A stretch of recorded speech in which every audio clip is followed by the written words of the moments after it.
Welcome to another episode of Biohack Chat. I'm your host, as always, Justin. Today we're going to be talking again with my good friend Gabriel Licina. We'll hear from him in just a moment.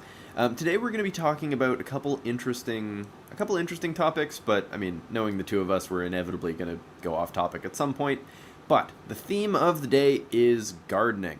It's springtime. Everybody's excited about the plants. I'm excited about the plants. It's all garden all the time. As you can tell from like behind me, like it's just my whole apartment is basically 90% plants at this point. I actually just got a new addition. You can see right here. It's beautiful passion flower vine. All my plants on the racks are growing really nicely. All is good.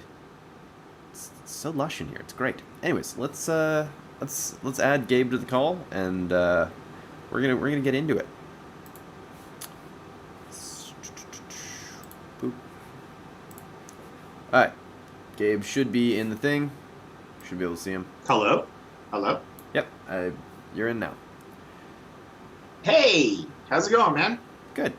I'm excited. This is I think this is gonna be a fun one. Well, yeah. Everybody's been cooped up in their houses. Everybody's been cooped up in your house. How many people do you have in your house? Everybody's been cooped up in their houses, and I mean, do I count all the named plants? Yeah, right. Everyone has decided that learning how to make sourdough bread is suddenly a thing, and it's springtime, and I'm actually really excited to just talk about plants. Yep, me too. So hi, my name is Gabriel. I work for a 501c3 nonprofit called House. You guys have probably seen me here before. And Justin is one of my best friends, and so we're going to talk about plants today. Because I mean, we both are big lovers of the plants. There's just so much cool stuff that can be talked about. Because I mean, once you kind of pass your like baseline, I've put some turnips in the ground, and these are my babies, and like you can actually do a whole bunch of really interesting things with plants. And I think so I've got a couple of papers pulled up, which we're going to talk about a little bit later, that talk about some fungi and their interactions with plants. We're going to talk about interesting things you can do with plants.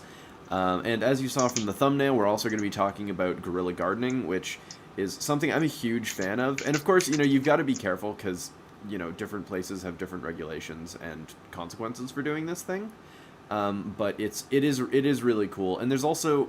But so, if I'm going to start with anything, I actually want to start with a recommendation for a YouTube channel, which, especially if you're into plants like we are, the channel is called Crime Pays, but Botany Doesn't. Oh God! It's such a good channel. Good. It's so good. It is so good. relaxing. It's this guy from Chicago with like this like thick like blue collar accent.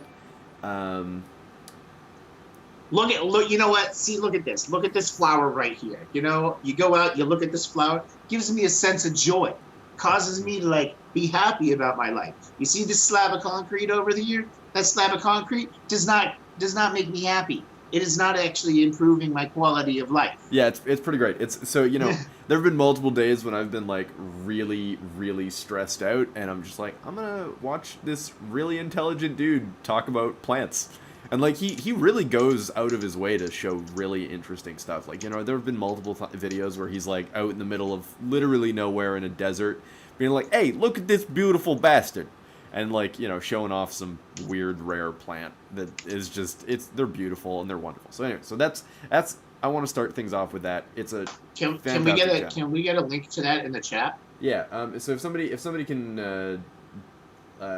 do the thing. And post that would be great. We'll get that thrown up. Yeah. So thank you very much.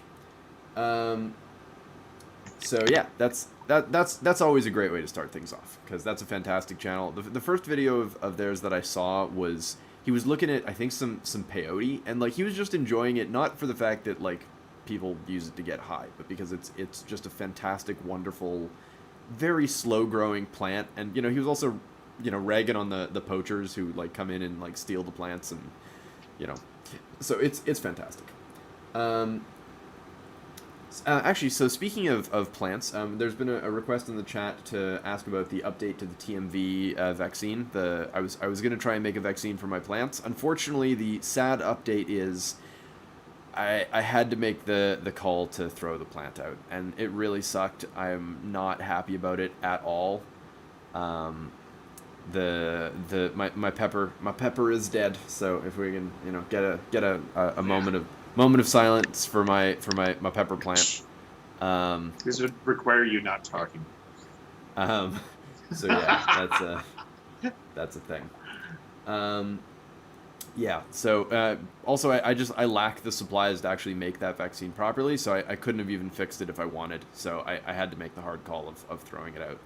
But I now have this void in my little plant growing area, which is just large enough for a bonsai. And I've been getting a lot into bonsai lately. This was one of those, like, YouTube recommended one bonsai video, and I was like, yeah, okay, fine, whatever. I'll watch a 5-minute video about bonsai. And then it turned into like 20 hours of watching bonsai. Like I have been watching so many. Thank you. We're getting lots of F's in chat for my plant. Greatly appreciated. But yeah, I have watched so many frickin' hours of bonsai videos, which again has just been my way of like relaxing. I've been doing a lot of filming stuff lately, and when I'm tired and I'm just like I just need to relax. I'm just watching bonsai videos because I didn't realize how much I liked bonsai until now. And there's speaking of great YouTube channels, there's another good one. It's Heron's Bonsai, Heron, Heron. And it's this older fella who's been doing bonsai for like 40 years, but he's also not snobbish in the way that a lot of like bonsai people tend to be. So he'll use whatever species he feels like, and he's like, I'm gonna just make a pretty bonsai. I don't give a fuck what your like tradition says to do, which I really appreciate. A white t-shirt. And all right. Yeah. So okay. bonsai. So here's a great chat. This is how we're gonna get into it. Thank you, Nico. By the way, you should focus on the mycological content of your soil if you want virus-resistant plants. So, Justin, drop me that fat paper. I believe this is the one you want, the mushroom lightning. Oh yeah. Okay. We're going to talk about. Pretty wild. So it's crazy. So there's this Japanese, kind of like a backwoodsy, mythy type of thing where they're like mushrooms grow around lightning strikes, and so this lab decided, they're like, okay, we are going to tase mushrooms. We're just going to figure out how this works, and it turns out. Oh my god, this paper is wild. It's 21 pages. It's not a paper. It's a chapter in a book. So I've had a chapter in a book, and by the way, here is the link to all the stuff I want to talk about. You guys can go to that link. I just dropped it in the chat. So if you guys want to play along, check out the papers. And look at this. Look at this hardware that they've developed. They built their own mushroom lightning generator. Yeah, this is like a Marx generator. So this looks like a Marx generator to me, which is. That's a fucking massive high voltage generator. Just for people who aren't familiar with high voltage, anything that's high voltage that's taller than you is like real serious high voltage. And you can see that they've got, it's kind of hard to see, so I'm gonna see if I can zoom in. It's the image quality isn't super great, but you can see this like bunch of logs at the bottom with a wire running down to it that they're about to zap the shit out of. This is amazing. They just got these logs. And so they inoculated the logs. Peak voltage of 288 kilovolts. That's like a third of a million volts. Typical monster. Oh my god! Typical output voltage in the range of 250 to 1 kilovolts to 1 mega electron megavolt. Holy shit! That is a lot of power. So you get your positive control and your negative control. Your negative control is no lightning. Your positive control is we built a machine to create lightning. This is wild. And then we electrocuted the mushrooms. And then I see a Tesla coil. Yep, and then they figured out the granularity in between these two things to find the best the optimal mushroom taste limit. How do I talk about this like a normal person? I don't know. Um, so, and it turns out that you actually get an increased, not just an increased yield, but like we're talking about bonus mass. So it's not just like you're traumatizing the mushroom and so it makes it create fruiting bodies. You're actually getting chonkier mushrooms. And so this is like really, really cool. They've also built like a lot of hardware for this. So this one's definitely a Marks Oh generator. yeah. No, They've tried every kind of zappage that they can find, basically. They're like, yeah, we're 5,000 volts, sure. 10,000 volts, sure. Million volts, sure. Why not? Like, this is like serious hardware. Yeah, and they built it all themselves, and then they did 5 different species of mushrooms, and so they're like, yeah, across the board, if you just zap them a little bit, and then so if you can, yeah, so there's our chonk mushrooms. Look at right there. That's our chonk mushrooms right there. Yeah. Oh my god. Yeah. Tiny little wee mushrooms. Gigantic mushrooms. Yeah, and then on top of that, they go even further. This is like such a cool, I mean, it is a chapter, it's not a paper. It's such a cool piece of research. If you scroll down, we're looking for some Petri dishes. This? Morphological changes after electrical stimulation. Yeah. Control 40,000 volts, 60,000 volts. Yep. Scroll down. Yeah, right there. Those Petri dishes. Okay. So not only are the mushrooms creating bigger mushrooms, but no, roll back. I did. But there's lag. Yeah, the hyphae, like the actual root system, I'm using quote fingers, I know there's a little lag, of the mushrooms changes conformational shape. And so they align differently. So the whole structure of the organism is altering itself. This is just so freaking cool. I wonder if you can do this with morel mushrooms, because morels are notoriously hard to get to fruit. And like it took a while for people to figure out how to like grow morels. And like they figured out that like you got to grow it on a lot of like ash and stuff to get them to grow really well. But to my knowledge, nobody's grown morels in a jar. Like it's always got to be in a field. Like they don't do jar. Like you can grow the mycelium, but you can't get them to fruit. So I almost wonder if you just zap the shit out of your morel jars, if that could actually do the. So I mean, if you look more into the paper, you'll see that just zapping the shit out of them doesn't actually work. You actually have to zap them between 50 and 100 kilovolts. Yeah, I just got to the discussion. Yeah. Yeah, and so there's like peak electrocution. Okay, check this out. The fruiting body formation of mushrooms increases 1.3 to 2 times in terms of total weight. The accumulated yield for 4 cultivation seasons was improved from 160 grams to 320 grams by applying voltages of 50 to 100,000 volts. Holy butts. However, the yield was decreased from 320 to 240 upon increasing the applied voltage over 100. So right. So I was just talking with a friend about this, and so the folklore is basically like lightning comes down and then it creates a fairy circle, which is like an old term. It's a mushroom ring, right? A ring of mushrooms. Yeah, fairy rings are so cute. I love them. Yeah. And so it makes sense in as much as that you're going to have where the lightning just initially hit, and that place is going to be totally wrecked, right? Mm-hmm. Like your silica is turning to glass at that point. You're not really. Yeah, it makes fulgurites. I'm going to pull up a picture of this because fulgurites are so fucking wild. It makes they're very cool.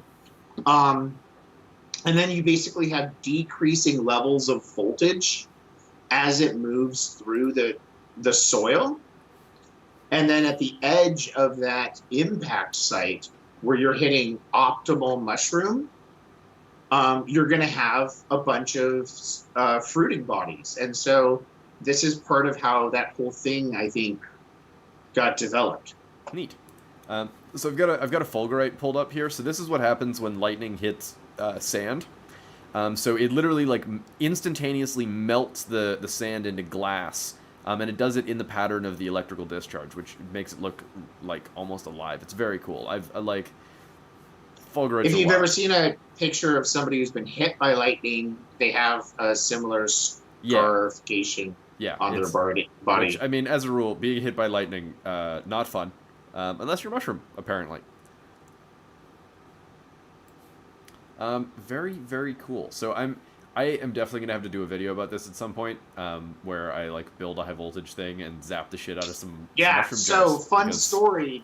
Justin didn't know about any of the stuff that I wanted to talk about until like half an hour ago.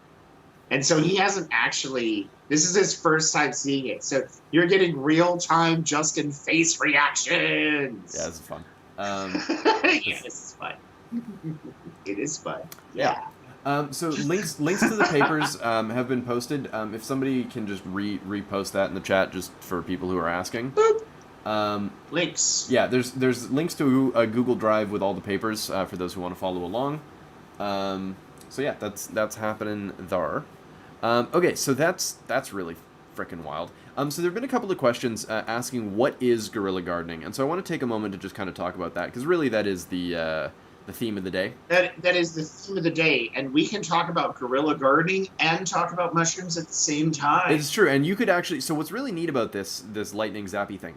There is another. So I've heard of this before, but I just hadn't seen that paper before. So there was a similar thing where they had made like a little, not a push cart, but like a pull cart that you could essentially like drag over like the forest floor. And of course you got to be careful with this because you are zapping things, and so the chance of like starting a fire is non-zero. So you got to be really careful. But what they would do is they would drive this little cart thing over the forest floor, zapping the ground, and it would induce the formation of fruiting bodies in that area.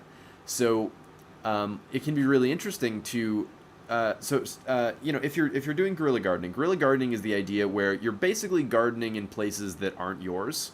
So this let's just be honest. It's direct action gardening. Yeah. I'm gonna see if I can actually find a good picture of this.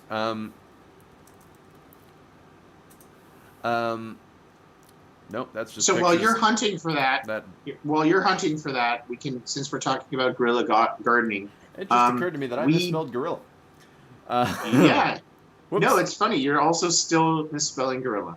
Yes. I mean, I spelled it like gorilla, like the ape. Whoops.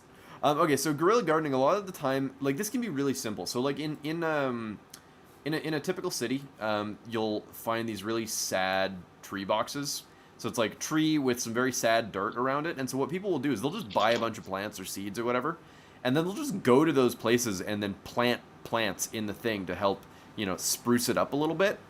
But this can also be, people making what are called seed bombs. So they're I'll see if I can pull up a picture of these. It's 50% clay and 50% compost. Yeah. So and you mix it together in a slurry. Yeah. And you mix it together with seeds, and then they're really convenient ways of dispersing seeds. Right, because when they're inside the seed bomb, they're actually protected from mice and birds, and so the mice and birds don't eat the seeds. And so you know how there's like, oh, come on, let's be honest. There's like probably an empty lot somewhere within your vicinity. And it's just been sitting there being kind of just like a shitty empty lot for a long time. Well, so you take clay and seeds and compost and you mix it together and you make it into a ball and you let it dry.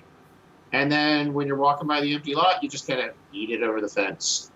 Because like if you're starting to climb a fence with barbed wire on it, that's illegal. Throwing little rocks at things is not illegal. And so this increases species diversity. It increases soil health. Like, and of course, you've got to do this responsibly. Who doesn't want to look at flowers? Yeah, but you do have to do this responsibly, though. I'm not suggesting that you do this. This is just an educational lecture about how one could possibly do this. Yeah. So You do have to do this responsibly, so it's always best to use. And again, we're not technically saying that you should do this, but if you were to do this, it's always best to use native species where you can, and things that aren't definitely not things that are invasive. Always use local plants, like local plants, food plants, things that aren't going to go like hog wild. Don't use raspberries, for example, or blackberries. That's just bad practice. Um, but native plants, native wildflowers are really great choices, and because you'll find this big empty like garbage lot that someone owns and also hasn't touched in 20 years, and they're just owning it for Yeah. owning the land, and so it's overgrown with like grass primarily, and frankly, fuck grass. Grass is awful. There are some Except bamboo. no, especially bamboo. Oh, but come on. So for those who are not aware, Gabe has a bit of a problem with bamboo. I don't have a problem. He should never ever be allowed to own bamboo, ever, and yet he does, for It's some so strange useful. fucking reason. It's so useful. Yeah, but it also is bamboo, so that's the thing. Ooh, this is fun. They made like little planters to hang on like fences. That's cute. Yeah, That's really cute. I like that. So this is the sort of thing that we're talking about. You end up with these like big dead patches, usually that are run by the city and poorly maintained, of just like shit grass and one really sad plant. And so the people who do this guerrilla gardening thing will come in and will like tidy it up, put some native plants, put some food plants. And especially the food plants are really great. Or like food plants, flowers, like it attracts birds, it attracts bees, it attracts insects. It's good for the environment. It's good for the ecosystem. It makes, What's good for the ecosystem is good for us. yeah. And Lucid. also like Lucid Tactics yeah. wants to talk about guerrilla grafting. Ooh. And this is like a whole nother level. Because if you get trees that are in the same family, you can graft them together. So you can. Oh, that's cool. Guerrilla grafting. I am all about Yeah. that. Just general remember, grafting is cool. Remember, okay, so Justin was going to actually come down and visit me before, everything went to hell. And we were talking about how, so I'm really crap with words, actually. Rosé, What? the family. What family? Oh. Roses and apples are in the same family. Rosissier? Rosissier, thank you. So roses and apples are in the same family, which means that you can actually graft them together, which means that you can take an apple tree. I got a crab apple tree in my front yard. And you can Graft like graft really nice roses. you can graft anything that's in this family, you can graft together. Yeah. So you can take rose trees or rose bushes and graft them to apple trees. You can take pear trees and graft them to apple trees. You can take plum trees and graft them to apple trees. Anything in this family you can graft together. And so you can get a really cool little grafting tool, which is just a little chonk. If you just get on Google and you type in the word grafting tool, you're going to see this really sweet, hyper-specialized tool for fitting branches together. And you can basically go out and you can make roses bloom on crabapple trees, and you can make plums bloom on apple trees, and you can make other types of apples bloom on apple trees. And so you can take these like garbage trees that have been put in the city for aesthetics, but the city also hates them, and you can turn them into something sustainable. Right. So in my city, actually, there's a website I want to show everybody. It's called Falling Fruit. Yeah. I've Falling been using that all the time. Falling Fruit. This is a fan-fucking-tastic website. So I'm gonna just pick a random. Actually, you know what? Fuck it. Let's pick a random city. I'm not gonna use my city, but here let's go Detroit, because Detroit is kind of known as urban wasteland. The best example of what it's going to look like after the rest of America falls apart. Yeah. So what's neat is if you zoom in, basically what this site is, you'll see that there's all these little pins on the map. There are these little dots. So if you click on one of them, It's like, oh hey, this is a pear tree, and so it's basically it's a map of edible plant species that people have like pinned on the map. So you can use that, like you can contribute to this map, and I highly suggest that you do. So if you're wandering around your city, which do so carefully these days, and you see a fruit tree that's on public land or accessible land or on the street or whatever, like you can pin it on the site. And so while I was visiting Gabe last time, we used this to find crabapple trees and various other apple trees. So it also lets you find the thing that you want. So here it's like, here if I click cherry, there's a cherry tree just right there. That's accessible, and you can just like go to it and get some cherries. I mean, if I click Street View, you might even be able to see it. So yeah, like that's public land. That is a cherry tree, and you can just go get some cherries. So this is just a really interesting tool that lets you find these wonderful edible species that might be in your city. And so even in a place like Detroit, which is urban hellhole, it's full of food potentially. You just got to know where to look, and this map tells you this. And so if I set this to crabapple, so here's an apple tree, for example. So actually, and some people leave a will put notes on the thing. So so I happen to click on one that's like good green apples. But a lot of the time you'll get like crab apples, and they tend to be planted by the city. And if you find one of these crabapple trees on public land, you can go and graft on more interesting apple strains onto these trees. So personally, one of my absolute favorite apples are called Honeycrisp. And so if you can get your hands on some Honeycrisp branches, you can graft them onto these like shitty crabapple trees, and you can get these beautiful, delicious apples out of a much healthier tree. So like crab apples make shitty apples, but are very healthy trees. So they've got very strong root stock. They're very healthy trees most of the time. So you can graft on more interesting species, or not species, more interesting varieties. And then you get into this thing of like the 40 fruit tree, where this guy started doing this, years and years and years ago, and now he's made many of these trees. So it's one tree with 40 different varieties of fruit growing on one tree that's all just been done with grafting. And so when he first made these, they were kind of done haphazardly, but now he's figured out at what point in the year each one of these different varieties blooms and what color all the flowers are. And so now he sculpts, in a sense, these trees that, and I mean, they look frickin' phenomenal. But so he's grafted on all these different things, so that way you're essentially getting flowers and fruit through the entire growing season. And so you get this just deluge of food all coming off of this one tree. And so I absolutely love this. Like doing this in like a guerrilla style, where you're like making these like secret 40 fruit trees spread throughout your city. Like it's like geocaching, but food. Like, it's great. I love this. It's like geocaching, but helping people. Oh my gosh. Yeah. Okay, so you mentioned rootstock, right? Yeah. So you got this like really powerful, like, because that's the thing. Some plants have a very strong rootstock, and we've been doing a lot of grafting. Most of our trees are grafted. Most of our fruit trees, and so especially apples.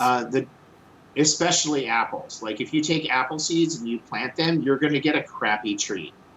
So grafting is basically how we make all of the fruit that we normally eat now. But so development of rootstock is really cool, which leads me to my next topic, willows. We're going to talk about willows and the development of root systems. Yeah.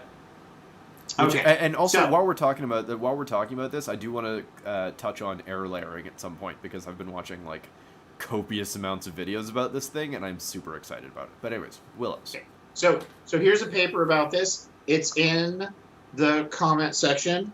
Once again, I will throw the link to the Google Drive Boop, boop, boop, Oh, boop. actually, somebody made a very Link. important comment while you're doing this. If you Mm-hmm. wear a high visibility vest and a hard hat, you can Yeah, do whatever you you can get want, away with all sorts of no shit. one will ask you. Like, no one will bother you about it. Like, put down a couple I like mean, I feel like we've all watched that YouTube video at some yeah, point, like you wear a high visibility right? vest, a hard hat, and you put down some like traffic cones, and people are just like, yeah, no, you're supposed to be there.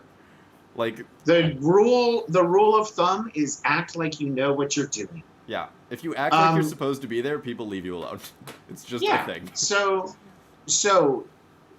this paper. So there's this kind of. So like I said in the comments before the video actually got started, we're going to be talking about like kind of like backwoods knowledge, backwoods science, and so there's this. For those of you who don't know, there's a powder called rooting hormone, Yeah, and it's IBA, it's IBA, indole but butyric acid. right, but like if you just type in the word rooting hormone, it's there on Amazon. It's there. You can just buy it really easily, and because plants are awesome and are capable of being totipotent really easily, you can dip them into this hormone, and then they're like, oh, I guess I'm going to be. You could take half a leaf and stick it into this stuff and stick it in the ground, and it will turn into the plant. They are basically always stem cells all the time. Or at the very least, they can all revert to stem cells. Right. Well, that's why I called it totipotent. And I'm just like, come Yes. on, okay, come on. So what this means is that you can do lots of. I mean, everybody. I'm sure. Actually, maybe you didn't know this. You can take like a chunk of celery and you can put it in a glass of water. That celery will start growing again. Like you take the celery bottom that you cut off your celery. Yeah, not the Lots of not the stuff in. top half, unless you add rooting Not the powder. long half, but like the yeah. bottom, the butt Yeah, of the if you celery. this is the same with celery. It's the same with lettuce. It's the same with a lot of the greens that you buy at the grocery store. If you buy the entire Pineapples. pineapples, you use the top. Right, but I mean, But yeah, conceptually, there's actually a lot of plants that you can buy at the grocery store that once you're done eating them, the part that you probably don't want to eat, you can then stick in the ground and it'll make you more plant. Right.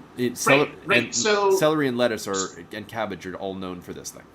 so willow has a high amount of both. So you'll notice that the name here for willow is salix.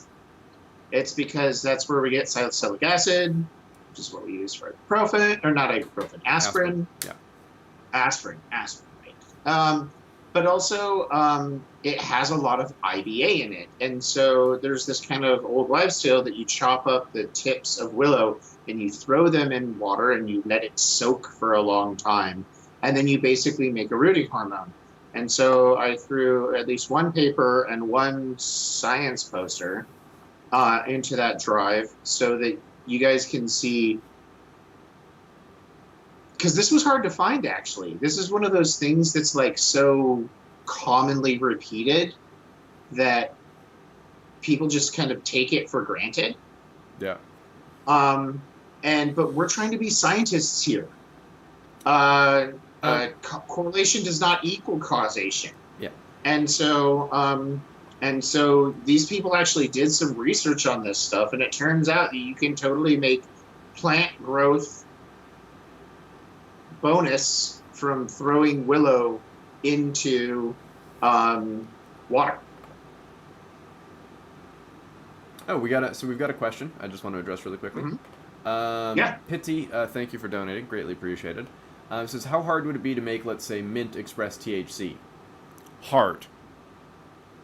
Moving on. Question answered. Yeah. I don't know. You got 10 million lying around? Because that's about what it'll cost you. Yeah. Anyway, moving on. So actually, there was another question. How hard would it be to do this to like a young, like the trunk of a tree, rather than like the lettuce bottom? And so this actually brings us to this thing that I mentioned briefly before called air layering. So air layering is frickin' cool. So basically what you do is you remove the bark from part of the tree. Usually you do this with a, so it kind of depends what you're going for. So if you're going for, you just want like a piece of your wonderful apple tree that you can then stick in the ground and make a new tree, you can just use a small branch. I But forgot about this. but this is also used for making bonsai, because you can have these massive old trees that have like big, thick trunks that would be perfect for bonsai, and you can do this air layering technique so that you can essentially chop it off. So what you do is you damage the bark, you remove all the bark, and then you wrap it in a mixture. So you like coat this in that rooting hormone, the IBA, which you can get as either a powder or a gel. They sell it on Amazon, they sell it in all kinds of places. And then people have different techniques, but the one that I've seen that is the most interesting and I think is the most successful is you then wrap this damaged part of the trunk in sphagnum moss. Sphagnum moss is this very you can actually see it in this image. I'm gonna move you out of the way. So this is what this is in sphagnum moss. Sphagnum moss is this really fluffy moss. You can usually get it for hanging plants, and so you've got, and it also contains some amount of IBA. Like there's something about it that induces root growth as well. So you've got the rooting powder, you've got the sphagnum moss, and then you just wrap it in usually plastic, and it induces crazy amounts of root growth all the way up a trunk. So you can do this for, I've been looking at it for bonsai because I want to, because if you do it for bonsai, you can get what looks like a bonsai that's 100 years old, even though the plant you've only taken the cutting like 2 months ago. So you can absolutely do rooted chunks of trunk using this method. So you can't just like chop the branch off and stick, or chop the trunk off and stick it in the ground. You have to do this first. But you actually can do that with a willow, though. Did you know that? Well, yeah, willows are very aggressive. Yeah, they'll grow with like a little bit of moisture, and like they're like the dandelions of trees. They really don't give a shit. They'll just grow on anything. But this air layering is especially useful. Moss. Yeah, that's some moss. I don't know if that's sphagnum. It is sphagnum Is moss. Oh, okay. I got a giant pile of it. Oh, cool. Yeah, usually you're used to seeing it look like this. I'm used to seeing it be a little fluffier. That looks a little dry. Well, the cats have been sleeping on it. Of course and they have. So, Hey, they made a very happy bed in a bonsai container that I got for my birthday. That's awesome. And so speaking of bonsai, so I've really been getting into bonsai, and I think I've figured out what tree I want to bonsai, because like I don't have a lot of room, so I can only really do one or maybe two. So I wanted to do a fruit tree because I love the idea of having a tiny fruit tree in my apartment that like makes fruit, obviously.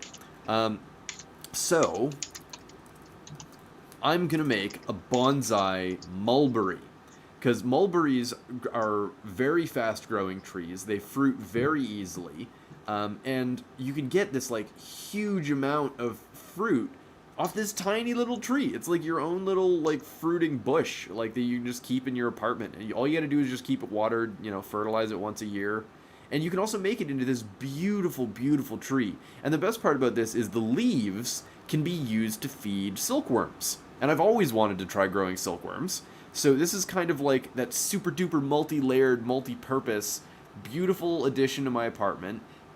Gives me fruit, gives silkworms leaves if I want to grow silkworms. This is just all around seems like the perfect thing. And for those who are unfamiliar with mulberries, they look kind of like elongated raspberries or blackberries, and they're delicious. I love mulberries. They make awesome jam, they make awesome pie. They don't usually sell them in stores. You kind of have to get them from the tree. But the trees grow like frickin' wild. So for those who are unfamiliar with what a mulberry tree looks like, especially the droopy kind, which is one of my mulberry tree, is the kind that I'm used to. They're what's called a weeping tree. So the branches don't stick upwards; they all kind of like droop down. And so I remember as a kid having a mulberry tree in my front yard, and it leaves this like hollow space right near the trunk, and so like as a kid, like you can kind of go like hide in the tree, which is really nice, and then you're surrounded by like food, which is awesome. Um, so yeah, if you've never experienced a mulberry tree, fucking get on it because it's great. But I'm gonna see if I can find one in my city, like from a plant nursery. I'm gonna buy the whole tree and I'm gonna air layer it so that it's shorter, and then I'm gonna make a little mulberry bonsai out of it. And I am so excited about this. Why don't you just go find a mulberry tree? Well, because I mean, they're hard to find, and I mean, I haven't seen them around in the city, and also, I mean, I'd have to do the air layering, which is kind of aggressive to the tree. Whereas, I mean, they're not that expensive. Like, I'm willing to pay for the tree. The other option I know, was, but like let's make this participatory. I like there's a lot of people that are interested in this, and they're also talking about grafting and mulberries that they have. yeah. What if we just So this was do this is my something? other option. Do like a maybe you can just do a video. Like, isn't that a thing Oh, you do? I mean that's my plan. I intend on doing this on video because I think it's fascinating and I really want to show it. The other Right, option. but you could get your mulberry by doing the video. What? What do you mean? Just circumvent the whole. Instead of buying the mulberry tree, just teach. Like, don't give the people a fish. Teach the people how to mulberry tree. Yeah, but I also like supporting the local plant nurseries. Like I don't mind. Okay, that's fair. Right? That's like fair. I especially I mean not to say that they're hurting because everybody's gardening their frickin' eyeballs out. But so the other option was a bonsai orange tree because there was I was just at a plant store a couple of days ago, and they had these beautiful little orange trees, and they were even fruiting. And so I was like, I could just air layer that so it's nice and short and petite. And then boom, instant like fruiting bonsai.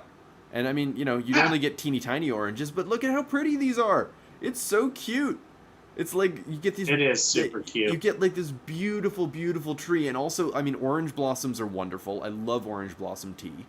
I mean, I'm a huge tea fanatic. I literally have an entire shelf in my house just for tea, and we're not talking like shelf. We're talking like shelf. It's a thing. Wow, you're really good with your words sometimes.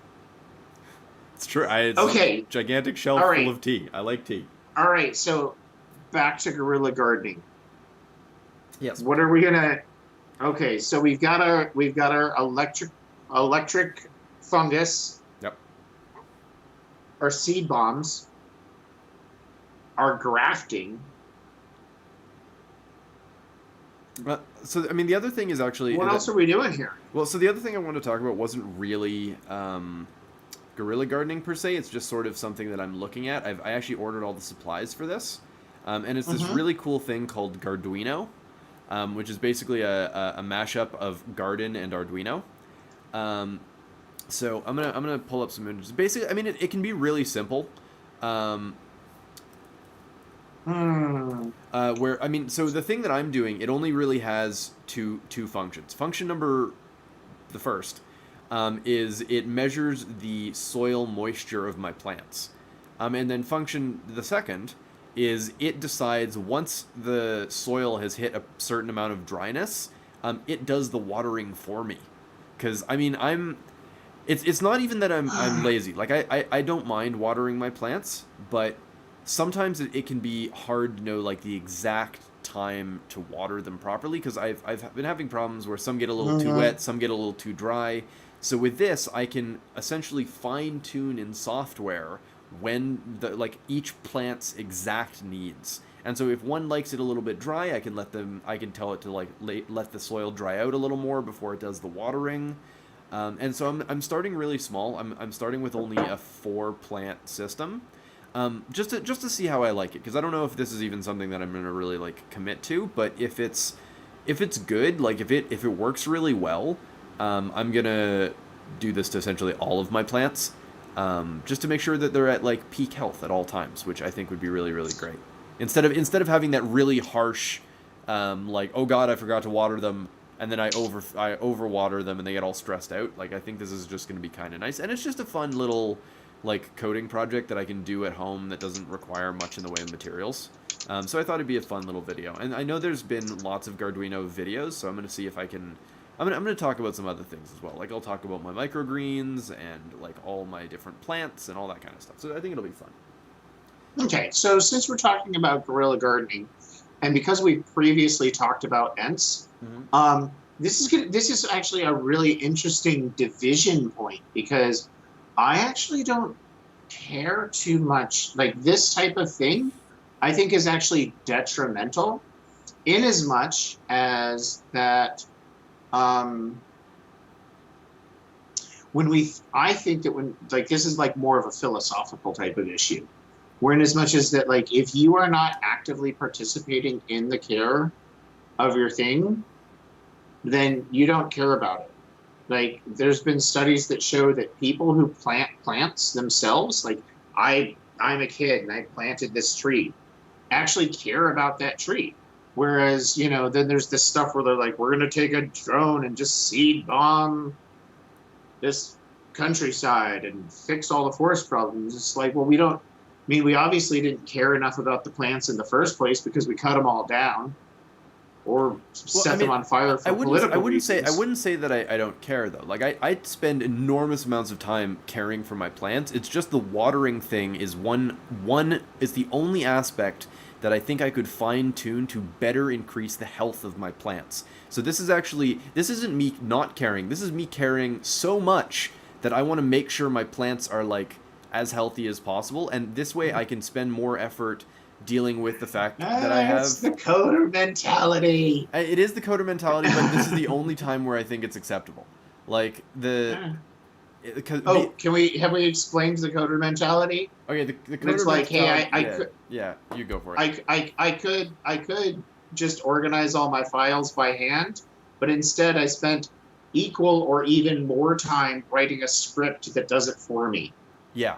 Where it's like yeah, you could just go and water your plants and learn how to water your plants, but instead you're going to build a piece of hardware that does the thing to do the thing for you. Yes. Because automation, but biology isn't about optimization. Biology is about functionalization. It is, but in this case, I've been having weird issues where like plants dry out. Typically when I'm like while I'm sleeping or while I'm doing something else, and so it'll take me a little while to get back to them just because I've got other shit going on. So this is just one way, and because I'm still gonna have to tend to it. I'm gonna have to keep refilling the main water reservoir. I'm gonna have to keep checking on them to make sure that the code is actually working properly and they're not getting overwatered. I still have to care for them a lot because of the frickin' pest problems, and the bugs and the mice and the other things. So like. And I also just like, fiddling with them, and most of them are plants that are edible, so I'm constantly going to be messing with them in the sense that, like, I can't over-harvest them because otherwise they'll all die.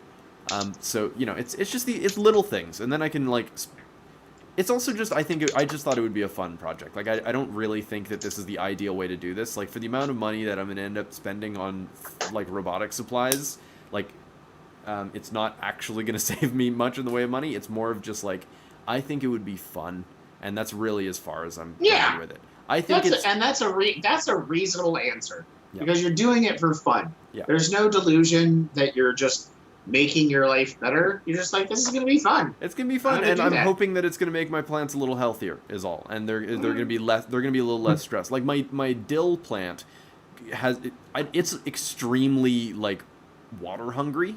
So if I forget about it for like 20 minutes, it's just like, I am dying, give me water. And so like it has these really bad cycles of like too dry and too wet. So it's real frustrating. So with this, it's hopefully like it'll help like level that curve out a little bit. So it'll be a little less, spikes basically. And also I have a fungus gnat problem. So with this, I could add I've picked up a bacteria, and this is actually a really interesting thing I do want to cover briefly. When I have pest problems with my plants in the sense of bugs and some fungi, and now frickin' mice. There's one mouse in my... Oh, hey, somebody just pitched in. Thank you, Prithi.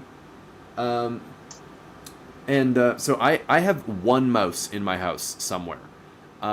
And I know this because I heard it at one point, and I found burrowing in the like in the soil. So I've coated all of my soil in cayenne pepper. Because mice don't like spicy. I was actually thinking of getting some ghost pepper powder to like really make sure that nothing's getting into my soil. Yeah. I'm getting that for the mice. I'm getting neem oil to deal with some of the bugs, but also the interesting thing is, I'm getting. So I've already tried using parasitic nematodes that attack soil insects. So that was hopefully to get rid of my fungus gnats, but that didn't quite do the trick. So instead, I'm getting this bacteria. It's Bacillus something. I don't remember what it's called, but it's this Bacillus species that attacks insects. So if I add this stuff to my water reservoir that is connected to the Arduino, every time it soaks the plant, it'll also be adding this bacteria that attacks these bugs. And so it should clear out all of the insects out of my plants, which normally some insects in plants are fine, but these ones are especially pests, and they're really fucking annoying. And like, I'm finding damage on my plants now. And so like especially because I do only indoor gardening because I have no outdoor space, this is really, really important, because if an infestation gets out of hand, it'll kill all of my plants very quickly. Right, which is why we need to do some more guerrilla gardening. So how do we take this to the streets, dude? I mean, so it's kind of just, you gotta, I mean, you just gotta find the right spots, really. Like, you gotta find a spot that has good enough soil that it's worth, like, messing with. But also, it's actually funny. So that YouTube channel that I mentioned at the beginning of the stream, Crime Pays But Botany Doesn't, he does some guerrilla gardening, and, like, he's taken this, like, mostly barren shit strip of we're gonna call it a park in really big air quotes, and he's been adding. Oh yeah, that episode. Yeah, and he's been adding like plant after plant after plant after plant, and it's all like native species, and they're all growing really well. And like, you got to make sure that you choose plants that can deal with not being cared for, because you don't want to use plants that are like really fussy, because otherwise, I mean, like, if you're willing to constantly go back to the spot and like keep it watered and keep it fertilized or whatever, like, fine, you do you. But the best thing to do with guerrilla gardening is to find species that require very little maintenance, so that way they can like do their thing, and you can just check on them every now and again. And if they're looking really sad, then you can like top them up with a little bit of water. But it's best to choose plants that aren't going to require this thing, or will do fine in the like urban environment that you're growing in, essentially. And the best way to do that is to learn more about what type of plants are native to your region. And this is actually a very interesting topic sometimes, because there's the plants that are there, and then there are plants that are native. And so remember we were talking about the Miyawaki method last time. With the ENS project. And so one of the interesting things was that this guy, Miyawaki, go figure, figured out that most of the forests that exist in Japan were not actually native forests.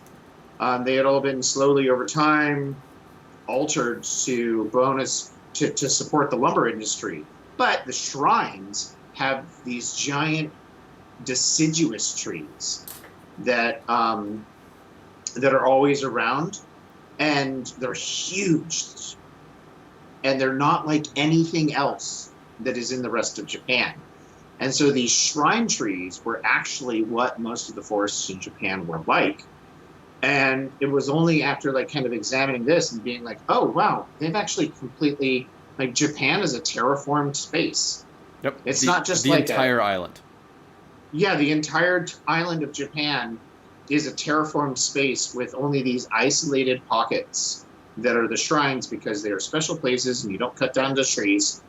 And so he started working on this method for basically bringing back the most robust, healthy types of environments that work in an area.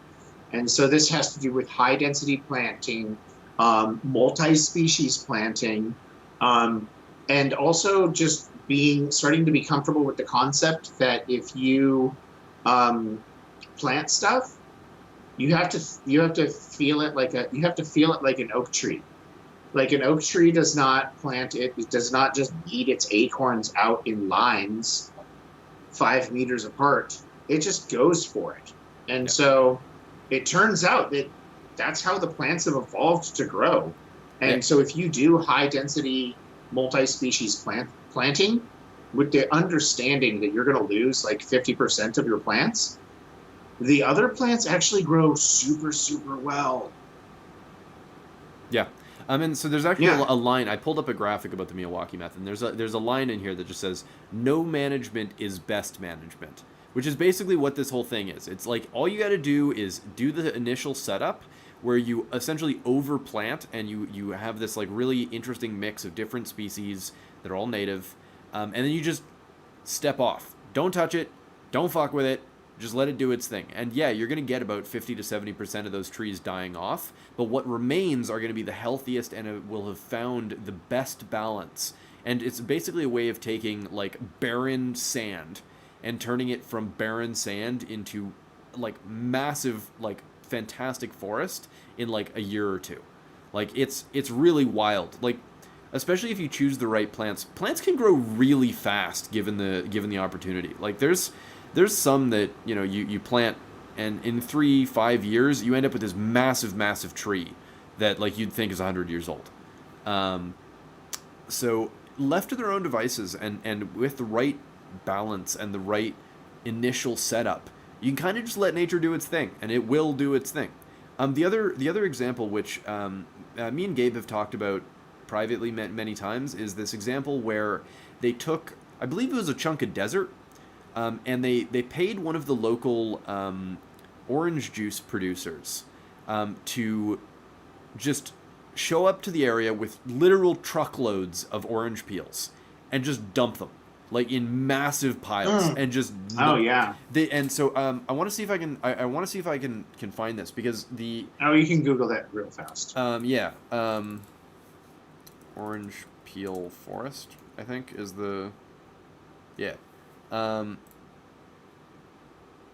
So before it was mostly dead. Like there was some treeage, but it was a lot of death. But then they got all these orange producers to just dump all the peels in these massive piles, and when they came, and then they just like stepped off for like 10 years, and they just left it alone. And when they came back, they had put a sign up in the area to like mark the like this is the test site thing. They couldn't find the sign. It was so buried under... here it is. Yeah, this is the... It was so buried under new plant growth that they actually had to send a second expedition to the area just to find the damn sign. So it's this thing where like we waste a lot of the like food waste. Like a lot of our food waste gets put in a hole. Whereas if we were doing this where we were, you know, just using it as to redistribute the nutrients back to these barren areas that we fucked up, like that were fine before we broke them, we can essentially put all the nutrients back, and you know nature will do its thing, and you end up with this huge explosion of plant growth and just healthy ecosystem from these fucked up areas that we destroyed. And so I think this is just absolutely fascinating.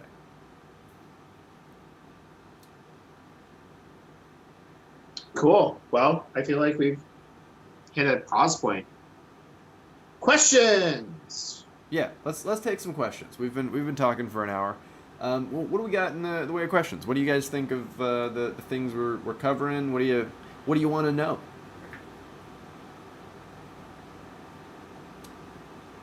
Sing us the song of your people. Ask us things. It's going pretty well. Yeah, got a lot done today. Yeah. Thank you for asking. Land imprinting. I have not heard of land imprinting. I'm totally Googling that now. Yeah, to the Googles. What is a land imprinting? What is land imprinting? Oh, it's making swales. What? Oh no, it's the opposite of making swales. Oh, interesting. What? No, it's making swales. It's micro swales. Ooh. Oh, this is cool. This is neat. Right? Am I getting this right? Textured ground for plantage. Okay, so we got a question here. Have you ever thought of making seeds out of the hybridized? F1, the F1 hybrids. Yeah, the F1 hybrids to make them available for open pollination.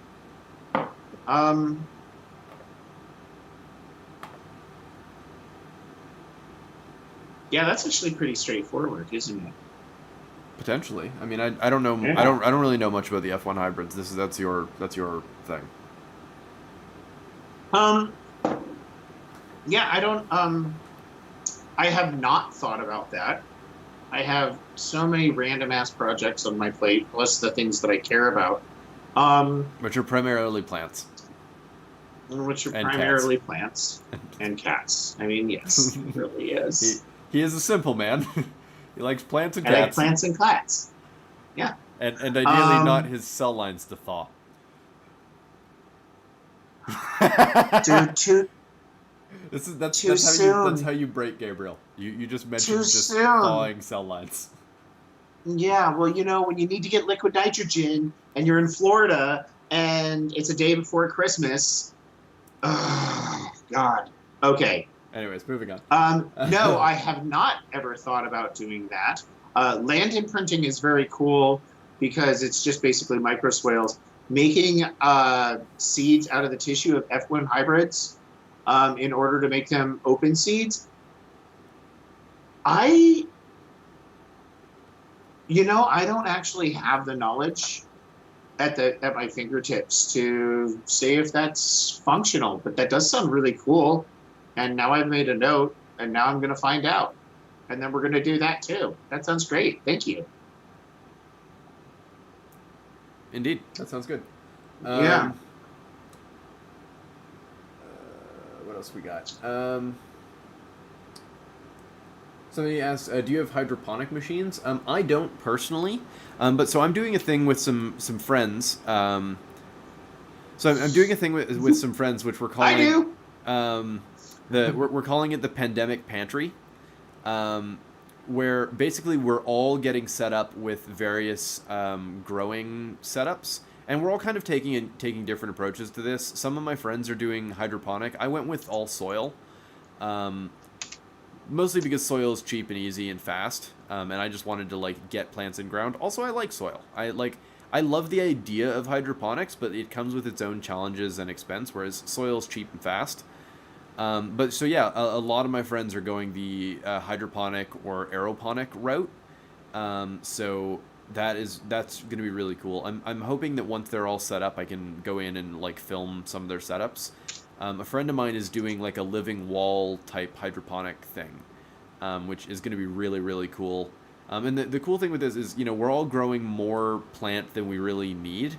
So we can essentially share. So if anyone's got too much of something and they need to get rid of, to harvest it, we can just ping each other and be like, hey man, I've got way too much lettuce. Just called gardening, Justin. No, I know. It's just called gardening. It's just gardening, but it's we have our apartments, so it's all indoor gardening. And so if someone's like, I've got way too much lettuce, quick, somebody come get some lettuce, we can do that, and so that's gonna be kind of nice. Okay, so quick and easy answers for some of these questions. Can you run a greenhouse in an area where it freezes in the winter? Yes. Hell actually. yes, you can. And you can do it without a gas heater. Check this out. If you want to get super hardcore about this stuff, what you're going to do is you're going to dig yourself a pit, and you're going to put an IBC container in with the chopped off. You're going to make an aquaponic system. The water acts like a heat sink that allows you to balance out the temperature. So even if you're in somewhere hey, I'm in Indiana right now, northern Indiana. It gets hecka cold here. I'm in Canada. It gets he's in freeze Canada. your nards off instantly cold.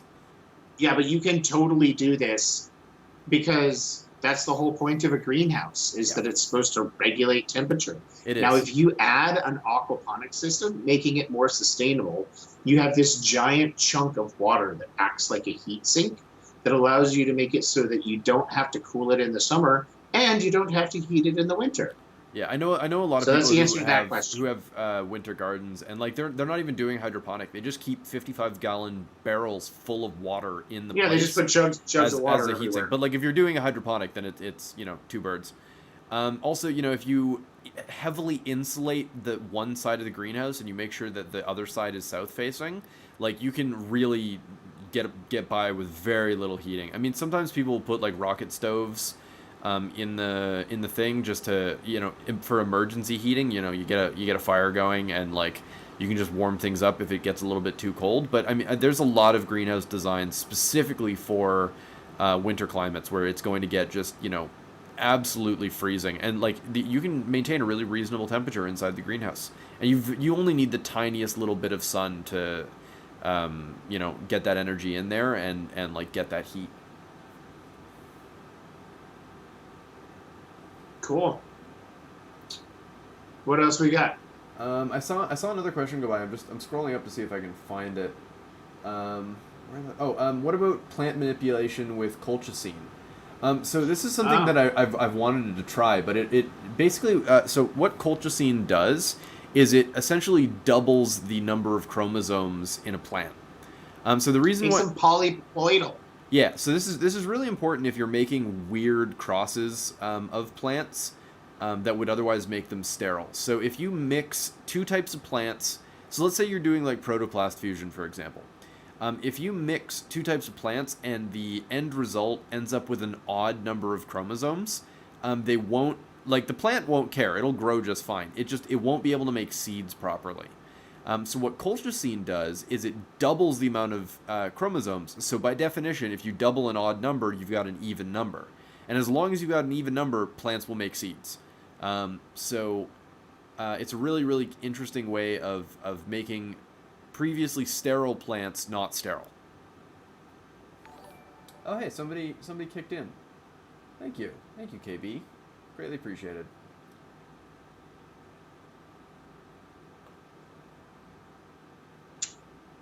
Cool. Well, it looks like everybody's We got a couple. satisfied with their care. I don't know. Have I ever? Um, Who? uh, Me or him? Gene insertion. Have we ever done gene insertion or deletion in plants? yes. I have a genetic engineering. I'm in a genetic engineering lab. I am trying Yeah. to make genetically engineered trees that grow twice as fast, twice as big. So yeah, a little Yeah. bit. He's done that many a time. Um, so that's the thing. I saw another thing go by. Do you like living in an apartment, or do you want to move to a bigger place? Yeah, I'm definitely getting cramped. I'm looking to move to a bigger place. I was planning on it, but then a fucking pandemic happened, and that kind of shat all over my plan. So I'm looking to move into a bigger place with some outdoor space. Ideally, a lot of outdoor space, and like maybe waterfront. That would be lovely. But I'm working up to it. I'm probably going to be stuck in this place for another year.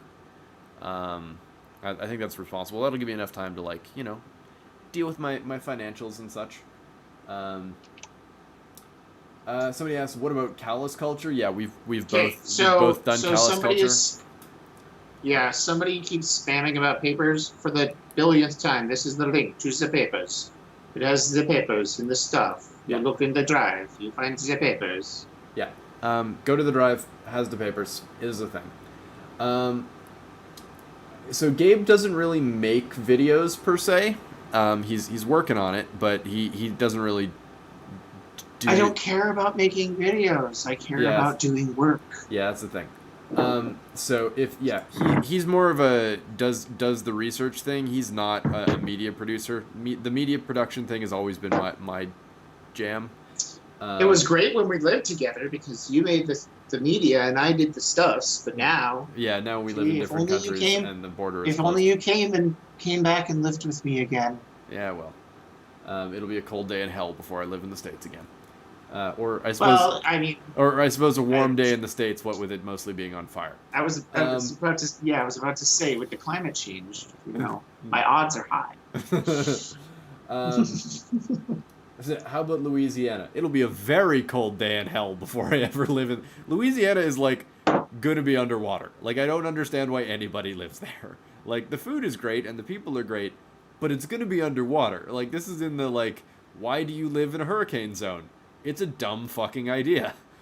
Like, I lived in Florida briefly, and I got to experience Irma for myself, and that was exciting. And by exciting, I mean goddamn horrific.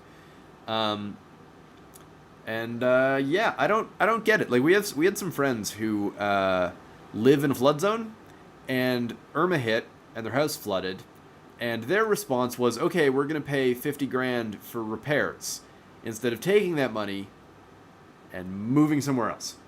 Or like, why haven't you just moved away? And they're like, well, it's our house. It's like, yeah, but it's gonna flood every year. This is gonna happen every single year. Why? What are you doing? This is bad planning. Like, yeah, the hurricanes are only going to get worse, not better. Maybe have you considered styrofoam furniture? I don't know. Like, so yeah, that's a thing. Yeah. So somebody asked about radioactive plant growth, which is called atomic gardening, and we got them on, and they're talking with them. But what it really comes down to is you take a chunk, you just take a chunk of uranium and you plonk it into the center of your garden. It's cesium. Oh, well, they tested a lot of various. You take a chunk uranium of isn't hot enough. It's cesium-137. It's a cesium pill. Okay, I stand corrected. Yeah. Because they had the oldest versions were like blocks this big. Then it might have been plutonium, but like, okay, uranium, so you take uranium isn't actually very hot. I'm not nitpicking. It's accurate. Like, uranium isn't hot enough. It doesn't work. You need something that's really, really radioactive. I know. I agreed. So you take a giant chunk of radioactive material, you put it in the middle of your garden, and then you plant your plants around it. You just put the seeds in the ground. And then you're like, hey, wow, some of these plants are different and weird. And it's like the laziest form of genetic modification ever. And it also doesn't count as GMO, cool. which is fun. Well, not a lot of countries do it anymore. But so my favorite example of this is the ruby red grapefruit. If you've ever had a red grapefruit, it was made using nuclear gardening. And so this is there's like the corn that we eat, the peanuts that we eat. Yeah. Like, there's a lot of stuff. Yeah. So this is what a nuclear garden setup is like. So it's a ring of plants, sometimes in pots, sometimes in the ground. And then there's this pedestal that sinks into the ground that has just a chunk of extremely radioactive material. So when you need to like interact with the plants, you lower the pedestal so you're not getting just irradiated to fuck. But then once you're clear, the pedestal raises out of the ground and exposes the cesium pill and just irradiates the ever-loving fuck out of all of the plants. And so you get these like weird mutants that sometimes have properties that you're interested in, and then you take those weird mutants and breed them back with your stock of like normal plants. And then you end up with these like weird hybrid things that have interesting properties. Yeah. It's also one of my favorite things to bring up when people are talking about the concept of GMO versus not GMO. And I'm like, have you looked at your grapefruit? Like, yeah. You also have a pug. Come on. There's a question: would they be carcinogenic? Okay. Potentially, but but it's not because of the radiation. They could be carcinogenic because doing this mutates thousands of genes all at the same time. So it's unlike GMO, where it's very precise and very controlled, and you know exactly what you're going to change. With this, you're just changing shit at random. So there is absolutely the probability, and this has happened, where you end up with something that's really bad, like really, really toxic, that just because you happen to throttle the wrong genes, and now it's making some nasty poison. And so this has happened with a strain of cucumber. This has happened with a strain of potato. And so, you know, of course, they check all this stuff before they release these to the public. But yeah, no, you can... So this doesn't count as GMO. They're allowed to sell it with essentially very little control. But it has a way higher... Well, it's I mean, the likelihood of a proper genetically modified plant, like that's done in a lab, doing this is essentially nil. Whereas with this method, which is totally legal and you're allowed to just do it, is like quite high. It's just shotgun mutation. Yeah. It's plant loot boxes. Yeah, that's kind of what it is. It's like spin the wheel of what are you gonna get, and it could be bad, could be great. No, only one way to find out. So yeah, that's a thing. And so, somebody asked, isn't it possible to just blast the seeds with UV? Technically, yes, but UV doesn't necessarily penetrate in the same way that X-rays do. So I've got a friend who has access to a medical LINAC, which does up to, I want to say 17 mega electron volt particles. And so I've been meaning to send them a package of seeds. So I'm going to just send them a whole bunch of plants, and they're going to put it into this medical LINAC and just irradiate the fuck out of them, and then send them back to me, and then I'm going to plant them and see what kind of weird plants I get. And so I'm pretty thrilled about this. So could microorganisms be genetically modified in the same way? Like with radiation? I mean, kind of, but no, because microorganisms are actually like, they work in a completely different way, and they also have all the genetic engineering tools, and microorganisms do whatever the heck they want. I mean, kind of, but you can mutate them with radiation. It's just you just don't usually get beneficial things that you want. You almost always get very angry microbes. Yeah, like they get really nasty. This is they've tried growing microbes on the ISS, and shit gets weird. Like they do not play nice with the radiation. Like it really fucks them up, and it's not. And plants are also really. They have so many. They're very comfortable having many copies of their own genome. So if one gene gets broken on one chromosome, like who cares? Whereas with like an E. coli, they really only have one chromosome. So if something breaks, it breaks real bad, and you end up with like these weird mutant versions that get all kinds of crazy and angry. So it's yes technically, but also no. Oh, thank you, Mudpupper. Greatly appreciated. Also, I like your username. Wouldn't it kill the organisms? Yeah, technically, but it's the few that survive that get weird. There's this phrase that I've been saying lately when I've been talking with people about biology, which is that, like, technically correct is usually the best type of correct, except in biology, because technically correct in biology is not the best type of correct, because they're alive. They do things. Yeah. The survivors will come back for you. Yeah, there's this really great comic of treating a bunch of bacteria with antibiotics, and it's like the bacteria just talking there, it's the end of the world, and you've got all the other bacteria in the background are dying, and then the one that's got the weird mutation that lets them survive goes, it's the end of the world, and I feel fine. And like and now you've got one that's just antibiotic resistant, and that's super fun. Yeah, that's been great. That's been real great. Yeah. Okay, on that note of doom and gloom, what do you want to call it? I'm still seeing if there's a couple more questions, but I mean, if you want to wrap it up, we can. Yeah, I mean, it seems like we're just kind of in cruise control here. No more questions, so let's call it a day.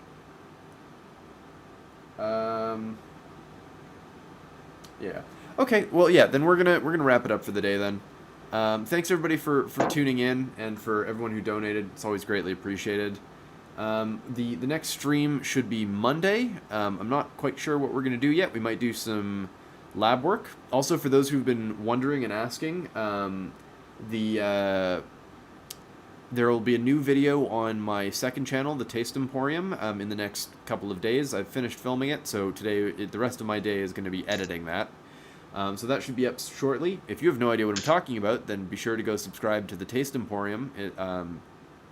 I think it's a fun channel. I've been having a lot of fun making videos for it, so that'll be really great. I've got a whole bunch of videos coming up for this channel for next month. So that's going to be great. Do